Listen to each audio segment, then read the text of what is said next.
Right, you? Can't wait to hear your speech. Welcome to MsMojo, and today we'll be counting down our picks for those romantic comedies that still tickle our collective funny bone. You are beguiling. Did you just learn that word? Because you tend to say it a lot. Number 30, Set It Up. This film from 2018 is just one rom-com that can be credited with widening the creative net for that genre's perspective and points of view. All right. Oh my God! What? Stop! Keep the top up, otherwise the cheese will slide off. Please don't drop my pizza. What? Just stop making me laugh.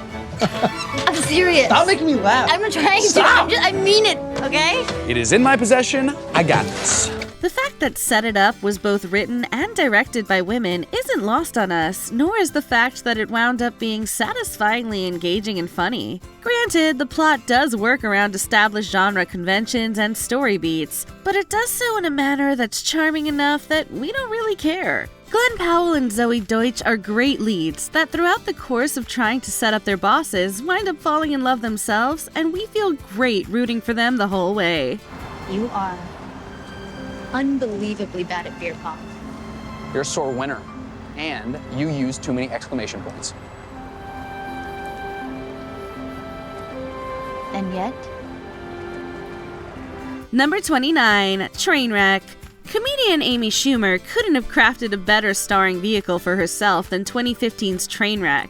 Her script is uproariously funny and frequently outrageous, yet never forgets to come back around to the beating heart that lurks at the center of all good rom-coms. I really want to impress you.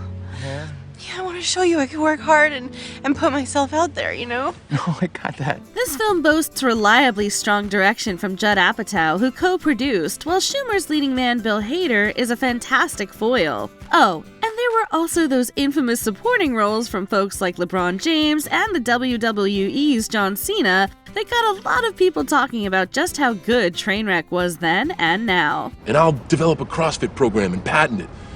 And I'll rule the CrossFit world. With you by my side. You can be my CrossFit queen. Number 28, There's Something About Mary. The mark of a good rom-com often straddles a creative line between emotionally resonant storytelling and shareable set pieces that often wind up going viral online. There's Something About Mary didn't exactly arrive during the prime internet era, and that meant stories of its outrageousness were spread the old-fashioned way via word of mouth. We're speaking, of course, about that hair gel scene, but it would be reductive to boil down There's Something About Mary only to this clip. I'm tired of talking about stalkers. Let's talk about you. Are you okay? Yeah? Do you want some water? No, I'm good. The film's gross-out factor never takes the lead over its boy wants girl scenario, but instead achieves that aforementioned balancing act with total confidence. It winds up feeling similar to another Ben Stiller vehicle, 2004's Along Came Polly. Since we've been together, I felt more uncomfortable, out of place, embarrassed, and just physically sick than I have in my entire life. But I couldn't have gone through all that. I couldn't have thrown up 19 times in 48 days if I wasn't in love with you. Number 27, Easy A. Here's a question. Does it really matter that 2010's Easy A was a modern-day take on Nathaniel Hawthorne's classic 1815 novel, The Scarlet Letter? Not really, but it also shouldn't come as any surprise, since so many vintage tales have served as wonderful sources of contemporary inspiration. Isn't that always the way?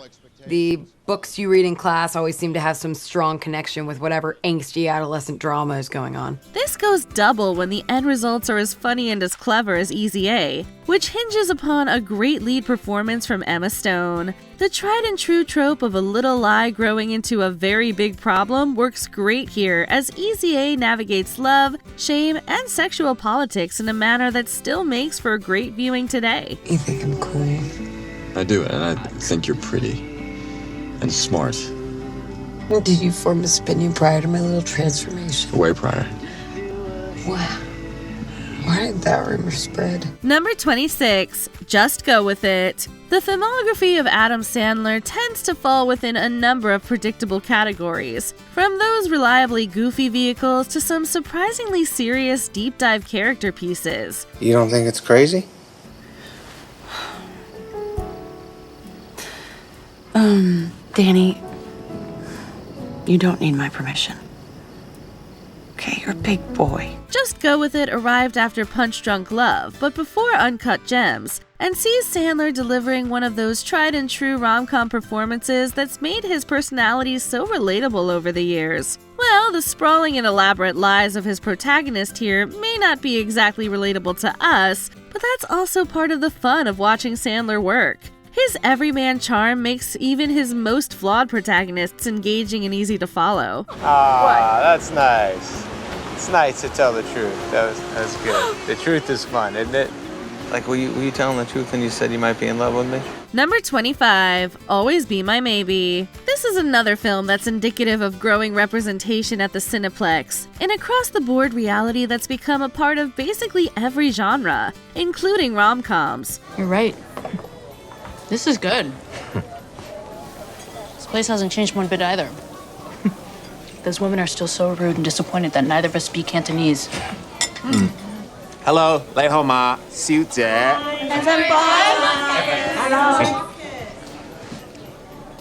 I learned better service. Always Be My Maybe was notable for how it took stories of the Asian American experience, but didn't treat them as a selling point or with any sort of feelings of exploitation. Instead, the script from comedian Ali Wong and her collaborators feels natural as it details the relationship between two adults who were once teenage sweethearts. Meanwhile, the direction of Nanachka Khan also does these characters well, inviting everybody to this tale of reconnection after a significant absence. Sasha Tran, can I hold your purse for you?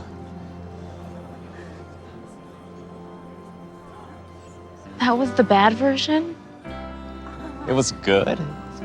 You liked I it? loved it. Kiss already! Number 24, Tootsie. There was an embarrassment of riches behind the production of Tootsie from director Sidney Pollack to co-screenwriter Larry Gilbart. And this isn't even mentioning the cast, all of whom bring this tale of a difficult actor who takes on a new female persona in order to land a role on a soap opera. Mom? What do you think? Hurry. I'm like... Turn around. Smile. Say something. How do you do, Jeff? It's nice to meet you. You look very nice. Dustin Hoffman, Jessica Lange, Terry Garr, Bill Murray, and more bring their A-games to this all-time American classic. But the reality is that Tootsie could have very easily gone south. Thankfully, the film embodies so much of what's right about old-school cinema and very little of the often problematic attitudes towards gender and sexual politics. What can we say? Tootsie is as good as everybody says it is. I think Dorothy's smarter than I am. I just wish I looked prettier, you know? I look in the mirror and maybe I can just get a softer hair or something, because she deserves it.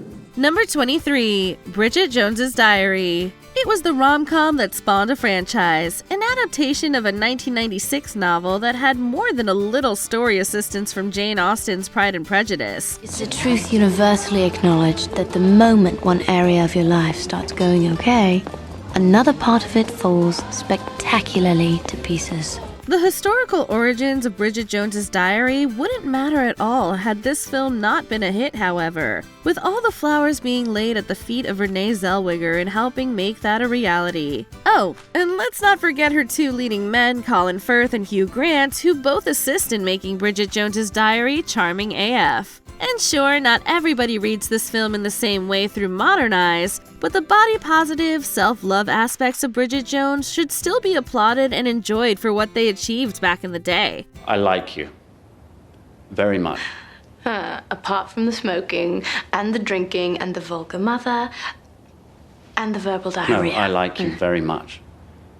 Just as you are. Number 22, The Princess Bride. Rob Reiner's The Princess Bride can be described in a number of different ways, since it's so many things to so many different people. Fencing, fighting, torture, revenge, giants, monsters, chases, escapes, true love, miracles. Doesn't sound too bad. Is the film an adventure? Certainly. A comedy? Frequently. But it's also ridiculously romantic, with a believable love story at its core that very much feels ripped from fairy tale lore. And why not? Everybody needs a little make-believe in their life, even young Fred Savage, who was initially so resistant to his grandfather reading him a kissing book. By the end, however, everybody is on board with this tale of intrigue, revenge, and most of all, storybook love. Now it's kissing again. You don't want to hear that. I don't mind so much. Okay. Since the invention of the kiss, there have been 5 kisses that were rated the most passionate, the most pure.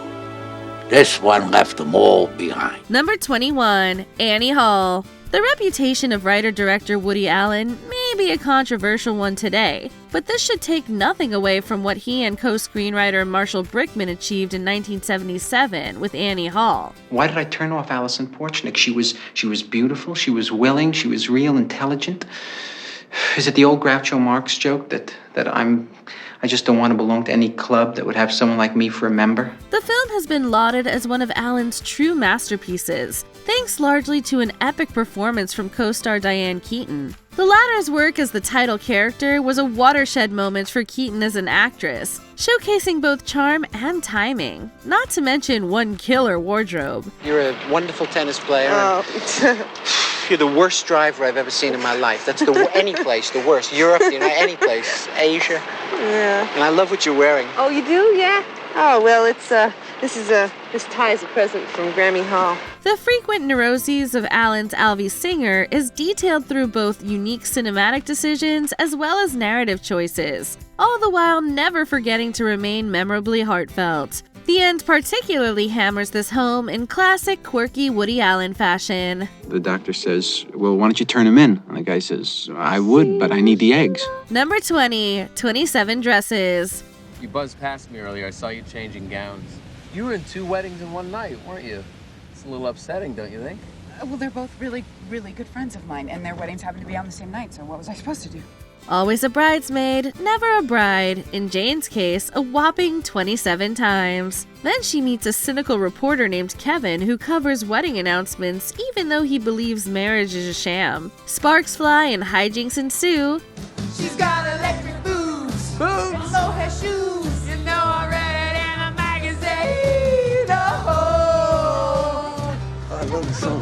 Benny and the Jets. The comedic chemistry between Katherine Heigl and James Marsden is undeniable, and the banter is practically non-stop. You know how this one is going to end from the beginning, but that doesn't make the ride any less entertaining. Of course, we're mainly jealous that 27 people consider Jane to be such a good friend. And how do you afford these weddings? I mean, the dresses and the airfares and the wine of the month clubs. Hey, people love that gift. And I'm a frequent member, so sometimes they throw in a free Gewürztraminer. Number 19, To All the Boys I've Loved Before. Lara Jean writes love letters to her crushes, though she never intends to actually send them. As per the typical embarrassing chaos of rom-coms, they somehow end up in the mail. You look so lonely, and I can tell Peter liked you, and I know you wouldn't do anything about it. So you just sent all 5 of them? Stop. 5 chances at a boyfriend was better on. This Netflix hit is full of flawed but genuinely lovable characters. Lara Jean's snarky best friend Christine, for example. Then there's her younger sister Kitty, who has impeccable comedic timing, especially for a preteen. And my name, thanks for asking, is Catherine Songcubby. Kitty to my friends. You can call me Catherine. Yes, ma'am. She's nice. And of course, Lara Jean herself, whose inner monologue is the perfect blend of wit and heartfelt sincerity. Although we wouldn't wish this crazy situation on anyone, it does make for some truly laugh-out-loud moments. Hey! Stop that! 2 more laps for you, Cubby. Thank you. Number 18, Scott Pilgrim vs. the World. I want you to know I don't care about any of that stuff. Because I'm in lesbians with you. What? When the young bassist of a garage band decides to woo delivery worker Ramona Flowers, he discovers he must first fight her 7 wicked exes. Wait! We're fighting over Ramona? Didn't you get my email explaining the situation? I skimmed it. You will pay for your insolence! Based on a series of graphic novels, Scott Pilgrim leads heavily into its comic book origins for unique visuals. Still, the film manages not to take itself too seriously despite starring icons like Michael Cera, Mary Elizabeth Winstead, Chris Evans, Anna Kendrick, and Jason Schwartzman. From the evil X-fights reminiscent of video game boss battles to the almost constant jokes and snarky comments, it's truly an out-of-the-box rom-com. I think I needed this, whatever it is, so thank you. You're welcome. Number 17, As Good as It Gets. Melvin Udall is a successful novelist with a lot of baggage. Rude, misanthropic, and plagued by OCD, he's driven away nearly everyone in his life. Well, I work all the time. So never, never interrupt me, okay? Not if there's a fire.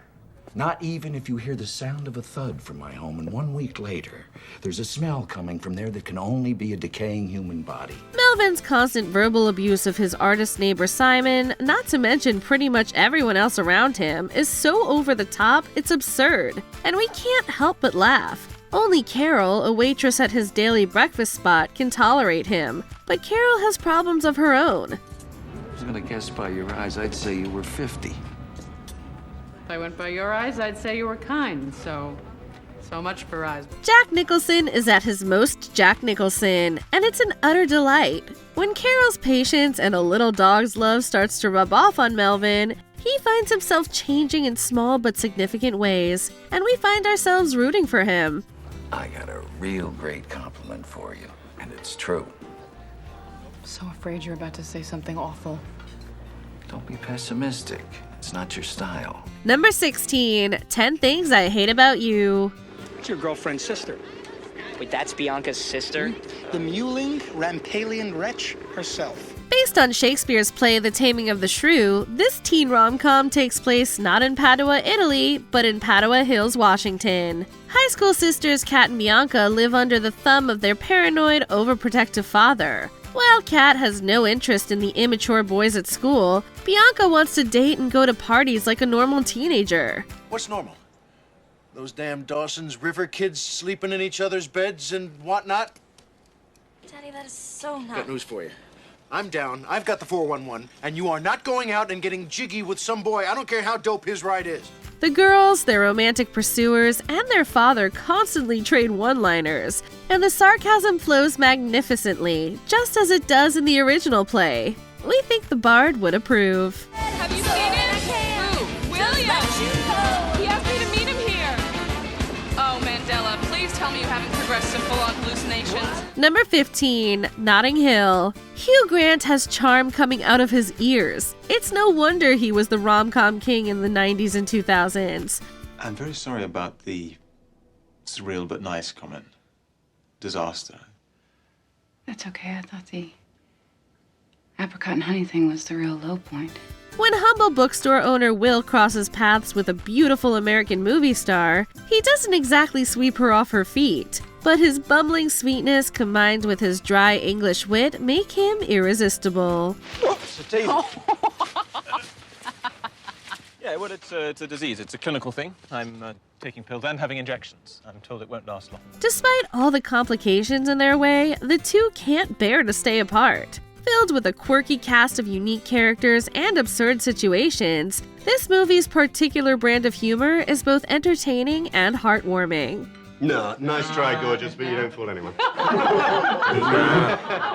Pathetic effort to hog the brown. Number 14, While You Were Sleeping. Peter is the bright spot in Lucy's long, lonely days at the train station fare booth.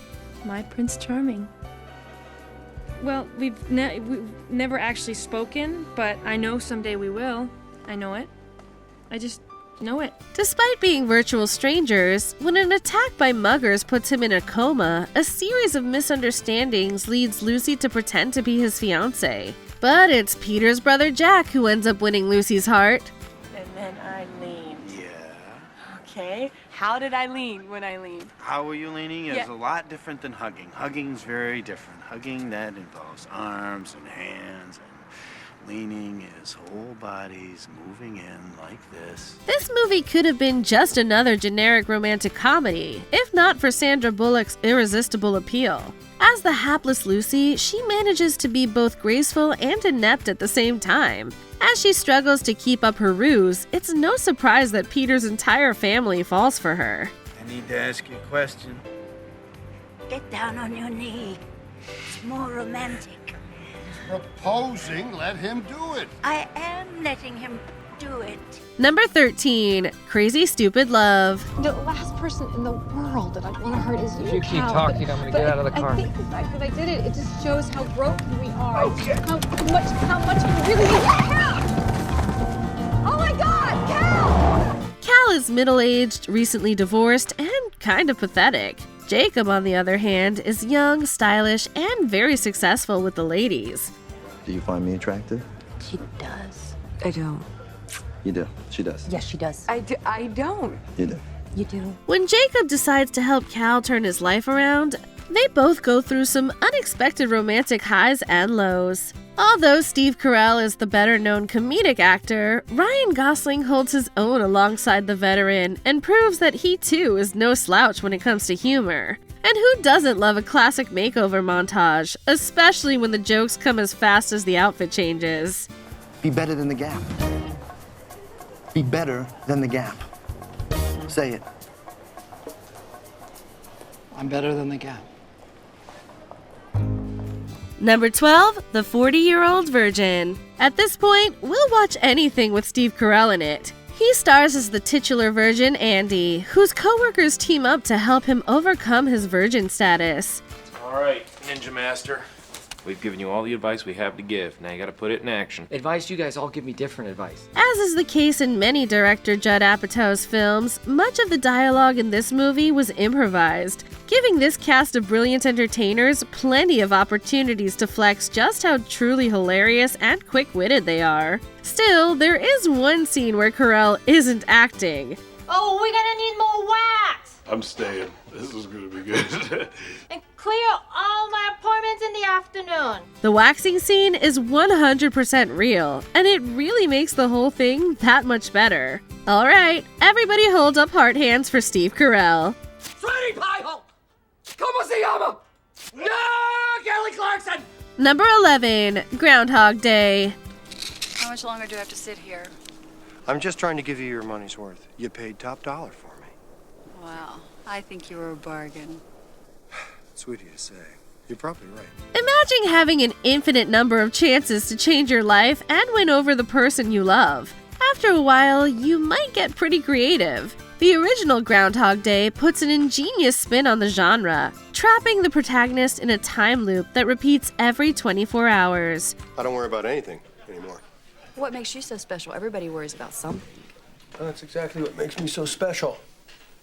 I don't even have to floss. From teaching himself ice sculpture to kidnapping the Puxatawny groundhog, Phil tries everything to pass the time and eventually to break out of his metaphysical prison. Combine this crazy situation with Bill Murray's impeccable delivery, and you get a rom-com that turns even the darkest situations into hilarity. I am an immortal. Special today is blueberry waffles. Why are you telling me this? Because I want you to believe in me. Number 10, When Harry Met Sally. You realize, of course, that we could never be friends. Why not? What I'm saying is, and this is not a come on in any way, shape, or form, is that men and women can't be friends because the sex part always gets in the way. When Harry Met Sally is considered to be one of the greatest romantic comedies of all time, popularizing the genre after it was released in 1989. It is, of course, known for the famous scene that takes place in Katz's Deli, where Sally delivers a very enthusiastic performance to prove a point. Oh God. Oh.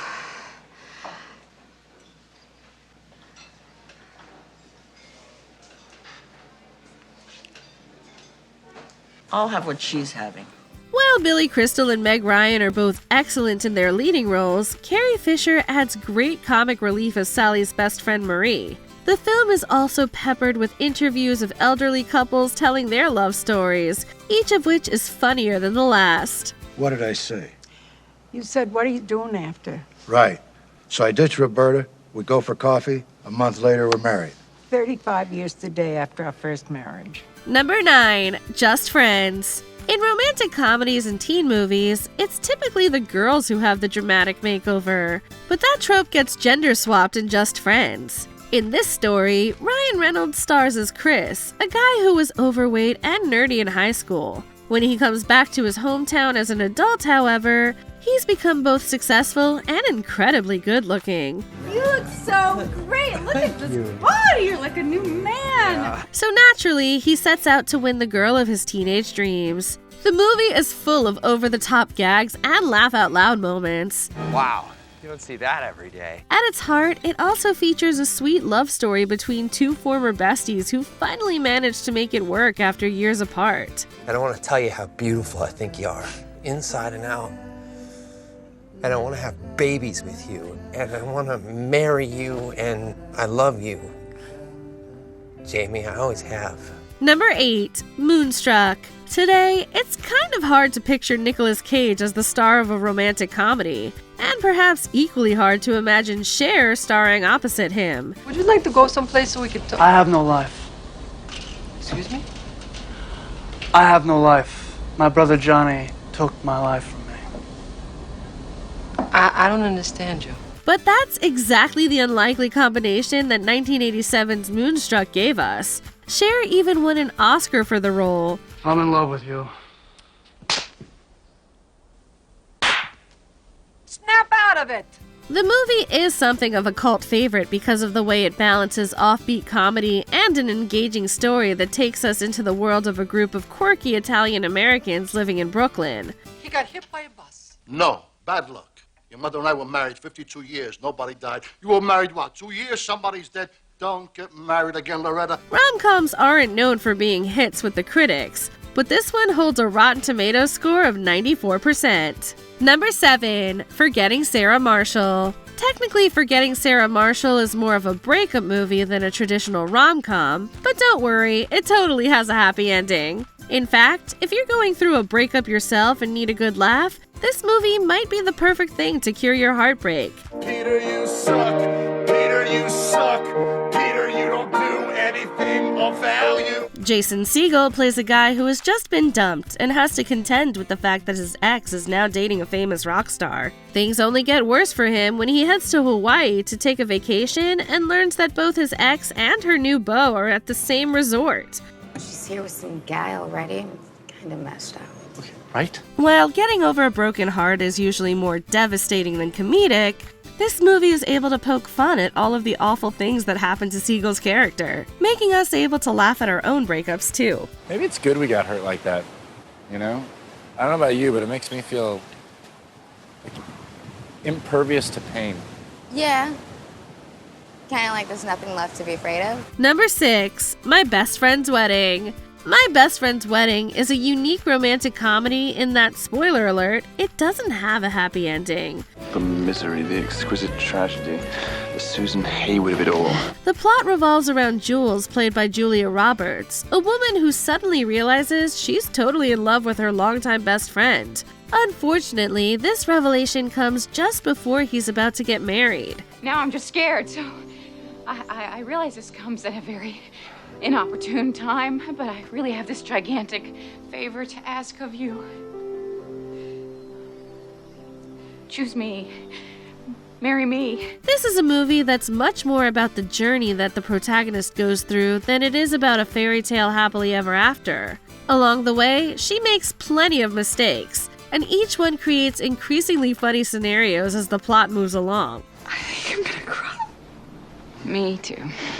Number 5, Coming to America. The plot of Coming to America is funny from the start. Eddie Murphy plays a spoiled prince of the fictional African nation of Zamunda, who isn't super enthusiastic about his family's attempts to set him up in an arranged marriage. I want the woman to love me for who I am, not because of what I am. And who are you? I am a man who has never tied his own shoes before. Wrong. You are a prince who has never tied his shoes. Instead, he decides to head to the United States to find an independent wife on his own. It's a classic fish-out-of-water story that involves Murphy's character Akeem Jaffer learning a lot of hilarious lessons as he contends with American culture. America is great indeed. Imagine a country so free, one can throw glass on the streets. Fans of the original movie were thrilled when a sequel, Coming to America, was released in March of 2021. We are going back to America. Oh, hell no, Your Majesty. Number 4, The Wedding Singer. This movie is universally beloved, and it is considered to be more of a classic comedy than a romance by big viewers, despite the fact that there's a love story at its core. In a way, The Wedding Singer is a traditional Adam Sandler movie, with the actor playing another variation of his signature goofy character. Do you have any experience? No, sir, I have no experience, but I'm a big fan of money. I like it. I use it. In this iteration, he's playing Robbie, a wedding singer who's engaged to the wrong woman and eventually falls for a waitress played by Drew Barrymore. I could be the man who grows old with you. I wanna grow with you. The film balances a sweet romance with some laugh-out-loud moments, making it a great date movie. The Mile High guy is Glenn. They're on this plane. No way! You guys gotta help me. Right! Yeah! Sandler and Barrymore do it again in 50 First Dates. Number 3, The Proposal. Starring Ryan Reynolds and Sandra Bullock, The Proposal tells the story of Margaret, a woman who basically forces her assistant Andrew to get engaged to her so she can avoid being deported. I'm not gonna marry you. Sure you are. Because if you don't marry me, your dreams of touching the lives of millions with the written word are dead. In order to sell the story to the immigration authorities, she ends up accompanying him on a trip to visit his family in Alaska. This city girl is totally out of place in the more natural setting and has a hard time letting loose with Andrew's laid-back relatives. I'm not getting on that boat. You don't have to. See you in a few days. You know I can't swim. Hence the boat. One of the film's highlights has to be Betty White playing Andrew's grandmother, a sweet-looking yet foul-mouthed lady who, in one memorably hilarious scene, has Bullock's character perform a ritualistic dance with her. Let me see you get low. You scared. You scared. Drop your ass to the floor. You scared. You scared. Let me see you get low. You scared. You scared. Drop your ass to the floor. You scared. You scared. Number 2, How to Lose a Guy in 10 Days. This movie features a love story that develops from a series of lies, which makes it amusing to watch, even though it's not the healthiest start to a relationship. Kate Hudson plays a magazine writer who has to produce a piece about all of the terrible mistakes that women make in relationships that drive men away. It will be sort of a dating how-to in reverse. What not to do. Yeah. How to lose a guy in 10 days. Matthew McConaughey is a PR chief who sets out to prove that he can make a woman fall in love with him in a matter of days. While he's trying to attract her, she's trying to repel him. Oh, you are already falling in love with me. I'm gonna make you wish you were dead. The dynamic only gets funnier as the movie progresses, and she tries more and more outlandish ways to show the clingy and over-the-top ways some people behave in relationships. Our love fern! It's dead. No, honey, it's just sleeping. You let it die. Before we continue, be sure to subscribe to our channel and ring the bell to get notified about our latest videos. You have the option to be notified for occasional videos or all of them. If you're on your phone, make sure you go into your settings and switch on notifications. Number 1, My Big Fat Greek Wedding. My Big Fat Greek Wedding focuses on Tula, a shy and introverted Greek woman living in Chicago who has always done what's expected of her, until she falls for a non-Greek guy. He doesn't eat meat. He don't eat no meat? No, he doesn't eat meat. What do you mean he don't eat no meat? Oh, that's okay. That's okay. I make lamb. This is one of those delightful movies that's oh so comforting to watch because nothing really bad happens. Sure, Ian has a bit of a tough time getting used to Tula's zany family, but the conflict is pretty minimal. Come on, lighten up. Lighten up. I'll lighten you. I'll lighten you when I take out your kidneys. Oh, hey. One more time, Ian. Hey, Angelo. Hey, Ian, we're gonna kill ya.